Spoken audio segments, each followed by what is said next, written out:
trying to make bigger profits in your small business? Like many of us, I'm sure you're feeling it. Business is hard, and now more than ever, you need to have a plan to help your business not just survive, but thrive.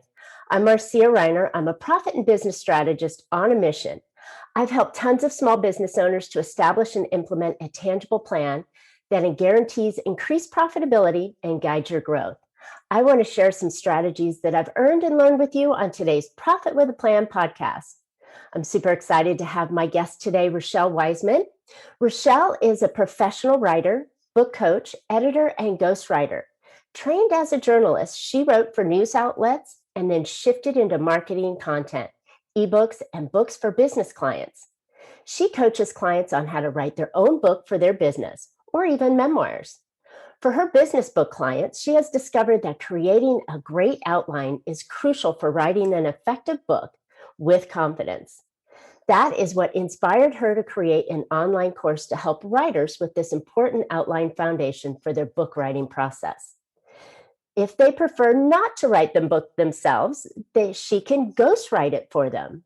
Richelle is passionate about helping business entrepreneurs, coaches, and consultants to write a book to gain authority, credibility, visibility, and profitability for their business. Wow, Richelle, we're so excited to have you on today. Thanks for joining us on the podcast. Thank you for inviting me. Excellent.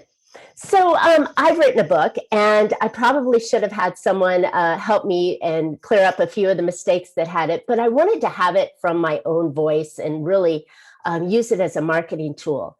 How do you coach people to really, truly write a fantastic book that can help their business grow? So, first of all, what I find is that people are hesitant to even try to write a book for their business because it sounds like a daunting project. And they have in mind that they're going to try and write a 250-page brilliant bestseller, like something that, famous business authors have written, like Patrick Lencioni or Brendan Bernard, or those kind of books. And it's like, no. You don't. Those guys, their first book, that was not a bestseller, and it wasn't 250 pages, and you didn't buy it for $40 at Barnes and Noble, right? Right. So what I think people need to get their heads around is that there are a lot of books out there that are essentially a business card book. Oh. It's a book that functions like a business card. And of course, none of us have touched a business card through the entire pandemic, right? Right. I have a whole box of them sitting on the shelf. We all have a shoebox full of business cards. So what I mean by that, though, is it's a book that introduces you to people. Ah. It's a book that tells people, who is this person and do I want to work with them?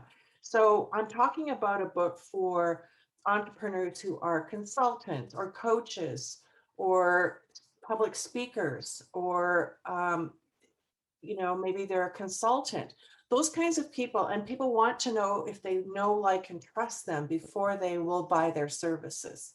So what the book does is it gives a bigger introduction to you than your website does. It creates that sense of authority because this person has written a book. First of all, right off the bat, you have credibility if you've written a book. I love that. So you mentioned that we're all trying to write this gigantic book and have it be a bestseller. What is the size for somebody who wants to start for themselves? that first book. Well, I think 100 to 150 pages is perfectly adequate. There are a lot of great books that are concise, to the point.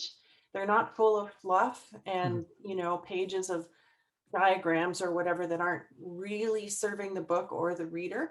So you can have a great small book, and it can be your entry point into the world of being an author, and you can build on that. The other thing that I find with my clients is that they have a huge amount of content that they want to create a book out of, but they don't understand that you can't get it all into one book.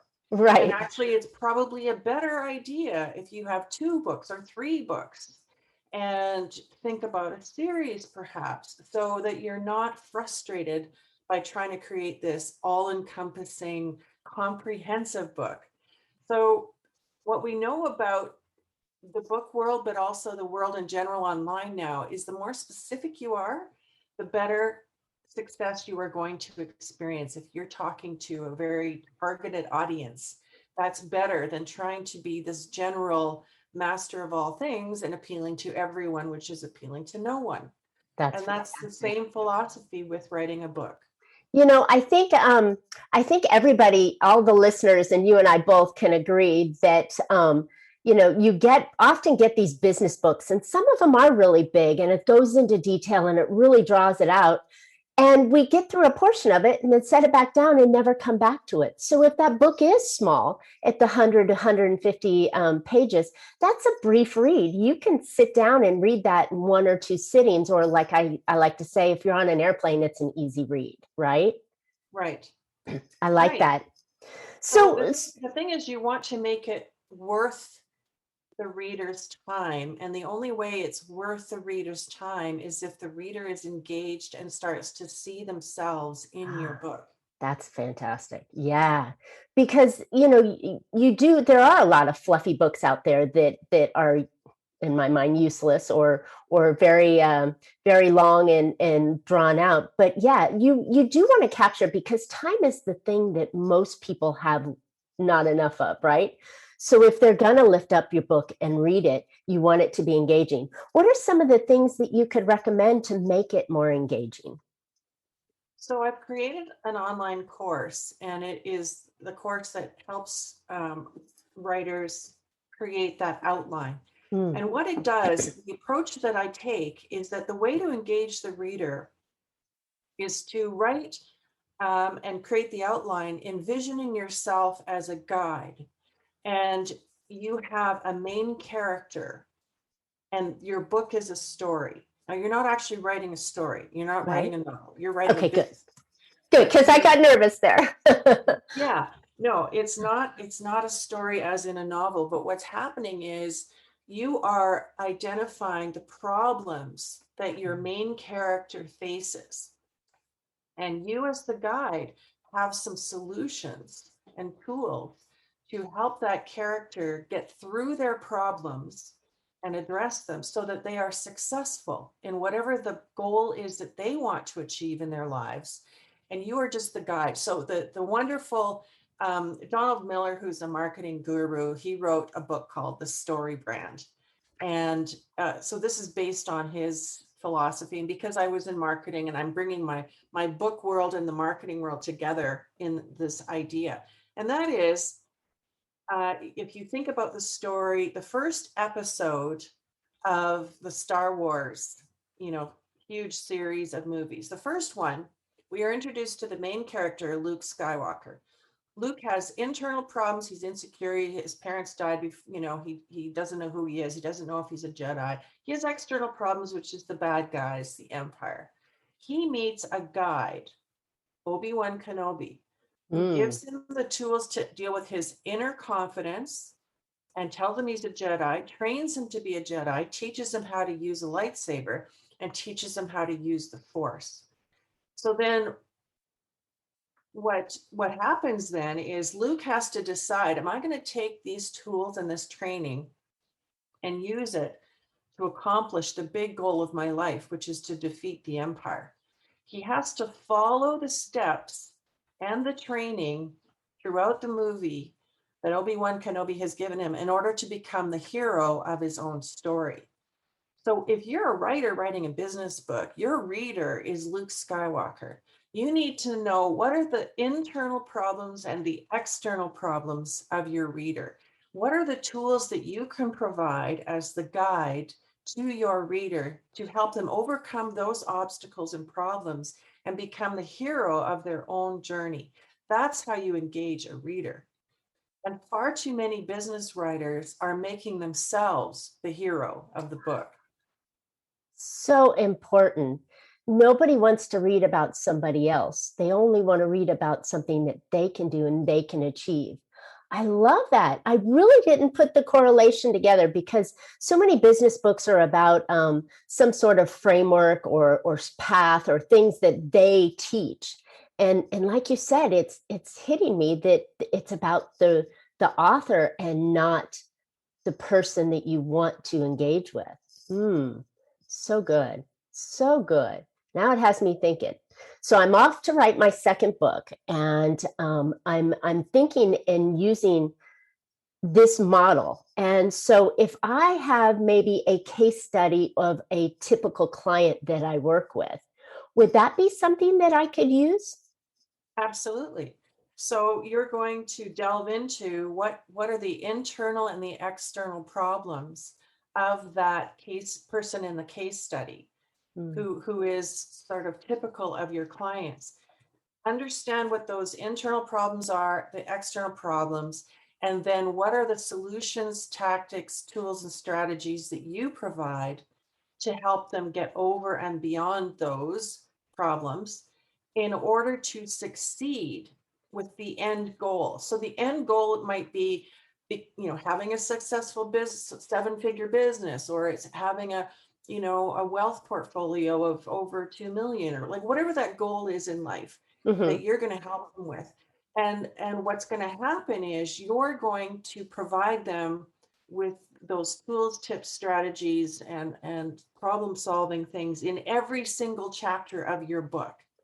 Would I use the same character or the same example all the way through the book, or could I use different examples? So say this one here is an attorney, that one there's a CPA, this one here is a consultant, or this one over here is a plumber. Is that too much, or is that too much confusion?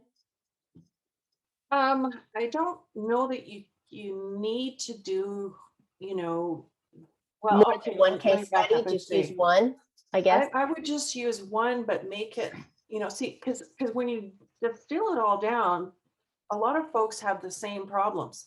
Doesn't matter if you're a lawyer or a plumber. Right. You've got, problems with how do you manage your money? How do you invest properly?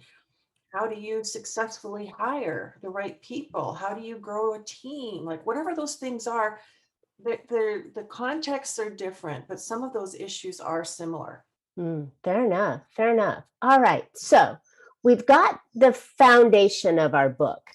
Um, you know, if we're going to be talking about our case study, am I going to use the word I a lot, or would I name them Sally or Bob? You know? Okay, so remember that one of the goals of this book is to gain authority and credibility for you. So you are sharing out of your knowledge and experience, and you don't need to be shy about that. But what you want to make sure is that you're still in the background as Obi-Wan Kenobi, and the star of the show is the reader. Luke, love it. Okay, great. So when we're writing this book, well, let's kind of go back a little bit because we got into the book for it and we talked briefly. I kind of jumped ahead because I got all excited about the book because this is such a fantastic tool for so many business owners. Can we circle back real quickly and talk about how we could leverage this book as a business owner? So the way you leverage the book is you can see that there's a number of different doors that will open to you if you have a book. So for one, there's becoming a guest on podcasts. If you search, Here we are. Here we are. I'm doing that right now on your podcast. So there are directories of podcasts, and you can find podcasts that are in your wheelhouse and approach them to find out if they would like you as a guest. There are actually services now that you can pay them to find you podcast opportunities. So podcasting, or start your own. Right. Start your own with the name of your book or the theme of your book or whatever.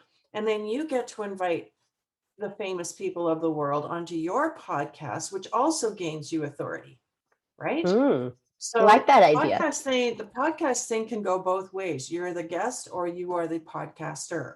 Okay. Another way is to get onto stages. And even though we've been in COVID for over a year, there are still lots of speaking opportunities on virtual stages. Again, there are services and speaker bureaus that you can go and list your credentials and the topics that you can speak on, and you can pursue the possibilities of getting speaking opportunities. And sooner or later, we will be back to live events. I hope Please. so. Yeah, I hope it so. will happen. I don't know when. It's maybe 2022. I don't know. Anyway, so there's those virtual stages, real stages, podcaster, podcast guest. Other opportunities that you have are to create a course out of your book, an online course. And online courses are, of course, booming right now. Yes. You could create a mastermind with your book. So you can gather together clients that are going to work through your book in a mastermind fashion, so that they're not just trying to work through the content of the book alone. They're doing it in a group, which has that tremendous effect of creating a community of support. So a mastermind, meanwhile, earns you, the author, business owner, revenue, right, to run the mastermind. So these are just some of the ways in which you can turn your book into a revenue generating tool. That doesn't necessarily mean that you're going to be selling, books. If you want to sell books to become a millionaire, it's a long, hard journey. It would help if you're already famous. Right. And, or if you have the talent of J.K. Rowling, for instance, who wrote Harry Potter books. Harry Potter books. But, for the most part, you're not going to become a millionaire with your book, but the book is going to give you revenue opportunities that you didn't have before. Love it. So say you're a business owner and you're not necessarily looking to jump on stage or run a mastermind. You could use the book as a introductory piece also for potentially new clients. So they're coming in understanding the process that you do or the results that you can get. So it can be a sales tool as well, right? Absolutely. And you can do online webinars or workshops, which are now also called master classes. And you can use the book as, sign up for my workshop and you'll get a free book. And then you use that workshop as a way to lead people into your program, your services, whatever it is you have to offer. I love it. So there's just, it sounds like we just covered over a half a dozen of them, and there's probably a whole lot more that you can use your book with to create that credibility and the authority and expert of you in your field. And I think that that's such an important piece right now, because most industries are highly commoditized. That means there's a whole bunch of people doing the exact same thing that you are. And if you're not going to be, if you're not the lowest price, then it becomes a challenge for you to get the higher price for it. And being an author, I think, elevates that as well, right? Oh, absolutely. And for example, if there are event planners looking for speakers to a summit or a conference or whatever, if there's a bunch of people that they're looking at and you have written a book and 3 of the other people haven't, you have a much better chance of being chosen because you've written a book. There's just a certain luster about being a published author that adds to your credibility and your authority. And it's just a fact. Okay, so we've got the how-to and what the book style needs to be. We've got the benefit of writing this book. So now let's talk about those that can't write it for themselves, or just, it's like it's such a big task for them and they're not able to see themselves sitting down time-wise, energy-wise, to pound out a book. How can you help? I can help them understand that it's not as daunting as it seems. If you have a coach who can help you create that strong outline, then the writing of the book goes a lot faster and you write with a lot more confidence if you are following a great outline. Like I have had clients that have come to me and they started writing a book and they got stuck. Yes. or as I like to say, they drove off into the ditch. Right. So if you've tried to do that and you got stuck and drove off into the ditch, probably because you didn't have an outline or you didn't have a very good outline. It's like you need the rails to stay on the road, and that's what a great So outline is. true. And if you've done the thinking, the thought process of creating that great outline, which is what I teach in my course, then you will find that you have already written so much of the book in your head because now you know what you're writing, and it makes the writing process go faster. And when you don't have an outline or don't have a very good one, you will end up doing a lot more rewriting. You'll decide that chapter 4 should really be chapter 3 and chapter 7 should barely be chapter 2. And you're just like, you've doubled your workload if you don't have your act together from the get-go. Right. Great point. So I can coach people with those feelings of, I'm not a writer. Who would read my book? There's 50 billion books on my topic already. Like what, what am I thinking? Like I can help talk people down off the cliff. Perfect. Perfect. And the biggest one, which is imposter syndrome. Like, I'm not a writer. How can I even pretend to be a writer? All of that. So I can coach people through those pieces and then help them actually get the writing done. And I'm their accountability partner to keep them on track with their goals. Good point. So if that doesn't work, guess what? I can write the book for them. Yay! It's a lot more expensive, right? Right. A lot more of my time. But that is the final fallback position if they just cannot, will not, should not, will not try to write their book. So how long does it take for one to write a book of about 100 to 150 pages? How much, if we're experts in what we do. We really are. And that confidence thing, once you can say that, yeah, I'm not an imposter, and yes, I've got something important to say, how long should it take to write a book of about 100, 150 pages? That depends on how much time you have to devote to it. If you have created the outline up front and done that work and invested that time, it should only take you 1 to 2 months, probably, a couple of hours a day, not even that, maybe an hour a day. But with the outline and with coaching and accountability, staying on track, it's not that hard to come up with 100 to 150 pages.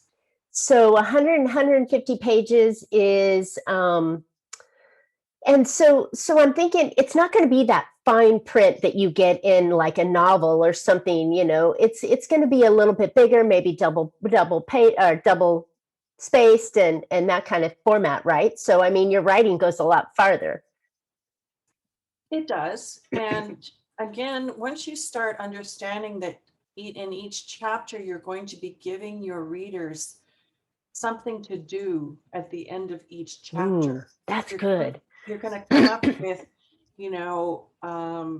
little exercises like homework for them to do, so that's what engages them and encourages them to apply what they've learned in that chapter with some direct actions. It's like a call to action. That's not a marketing call to action. It's a transformational call to action. And what you really want your book to do is the promise of your book is some kind of transformational experience for your reader. You want them to read your book, and by the end of the book, they are now in a different place than they were before they picked up your book. So that's the promise of your book, which should be the subtitle of your book, and it should be explained in the introduction to your book, is what are you promising? This makes so much sense. You've given me visuals on the book. We're telling a story about our potential client or our client that we've already worked with and the things that they're going through. And we're giving them call to actions at the end of each chapter to learn something and put into action for what you're showcasing them for. And then you're putting it in the title and the introductory. This is fantastic. It's giving me such a vision for my next book that I want to write. But let me ask you something. So many people don't want to give away the house, or give away the cow. They want to hold something back. what is your thoughts on telling everything, all of your secret sauce, or telling them just enough to cook them to buy your product or buy your service? What are your thoughts on that? Yeah, there is an element of that. You're not giving away the whole shebang in the book. It's a teaser, but at the same time, it has to demonstrate to the reader that you made a promise in that book and you delivered. Mm. So your promise isn't the full deal, but now that you've earned their trust because you've shown that you've kept your promise and the book did benefit their lives, now they have a lot more incentive. And by the way, you put at the very end of your book the real call to action, which is, hey, if you have found this book to be beneficial and you would like to work with me, here are the ways that you work with me. So your Love it. book then becomes that tool to lead them into all of the other great things that you can do for them. Love it.